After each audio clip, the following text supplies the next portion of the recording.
जिन बातों को लेकर वो सरकार में आए, 2 करोड़ लोगों को नौकरी, विदेश से काला धन लाएंगे, किसानों का आय दुगुना करेंगे, है ना, ऑपरेशन, अब वो तो पुरानी बात हो गई। कितने बार झूठ बोलेंगे? बोले कि यदि काला धन नहीं हुआ 50 दिन मुझे दे दीजिए नोटबंदी के समय, और किसी चौराहे में खड़ा कर दीजिए। कब किस चौराहे में खड़े हुए?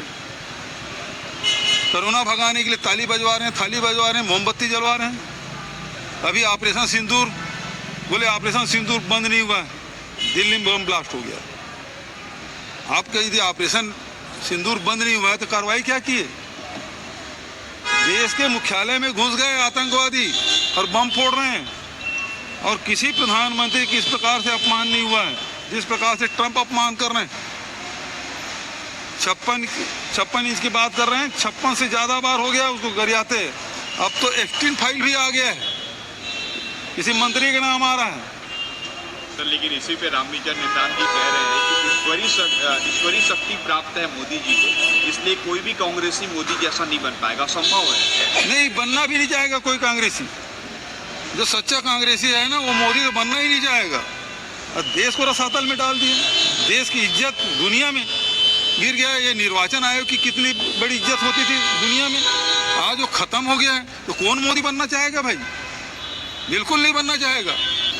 जमीन के मामले का विरोध प्रदर्शन हुआ, उस पर लाठीचार्ज हो रही है। अभी तक आंदोलन से लाठीचार्ज नहीं होती है, वो भी देखने को मिल रहा है। व्यापारियों के व्यापारी वैसे भी सरकार से मिल के चलने वाले लोग हैं, और व्यापारी यदि सड़कों पर उतरा है, इसका मतलब ये है कि एक्सट्रीम हो गया, अति हो गया, तब वो सड़कों पर उतरते हैं, और सड़कों पर उतरे उस पर लाठीचार्ज हुआ। इसका मतलब ये है कि ये जो अव्यावहारिक जो आदेश है उसको वापस लेना नहीं चाहते। मतलब इसमें कहीं बहुत बड़ा खेल हो रहा है, बहुत ही बड़ा खेल हो रहा है। और जिसके कारण से अभी प्रधानमंत्री आए, गृह मंत्री रहे, 3 दिन रहे, और उसके बाद ये जो आदेश है तुगलकी फरमान, जिससे आज रजिस्ट्रियाँ रुक गई है, लोग ज़मीन न खरीद पा रहे हैं न बेच पा रहे हैं। जो पहले एक सौदा वो भी बिक्री नहीं हो पा रहा है, रजिस्ट्री नहीं हो रहा है, और पैसा वापस मांग रहे हैं। तो ऐसी स्थिति में विवाद की स्थिति बन रही है, तनाव समाज में बढ़ेगा। और लेकिन ये सब जानते हुए भी सरकार इसको वापस नहीं ले रही है। इसका मतलब ये है कि कोई बहुत बड़ा खेल होने वाला है छत्तीसगढ़ में, तभी इस प्रकार का आदेश हुआ है। भाजपा ने पोस्टर जारी किया, अभी की सरकार को सुशासन वाली सरकार बताया, और आपको सरकार से तुलना की अफवाह भ्रष्टाचार है। एक ही उदाहरण मैं देना चाहता हूँ। 5 साल में कितने आंदोलन हमारे हुए? 2 साल हो गए ना, 2 साल को निकाल दो। 2 साल में हमारे शासनकाल में हमारी सरकार के खिलाफ कितना आंदोलन हुआ, और इनके शासनकाल में कितना आंदोलन हुआ, इसी को देख लो। व्यापारिक सड़क में दौड़ा पीट रहे हो। जिस व्यापारियों को सरकार कहा जाता है, व्यापारियों को पीट रहे हो आप। ये स्थिति आपकी। दिल्ली में भी लोकसभा और राज्यसभा दोनों बाधित है SIR के मामले में। और ये जो SIR है, कितने BLO, कितने शिक्षकों की जान ले ली है, और उसके बाद निर्वाचन आयोग नींद से जागा और 7 दिन की वृद्धि की है।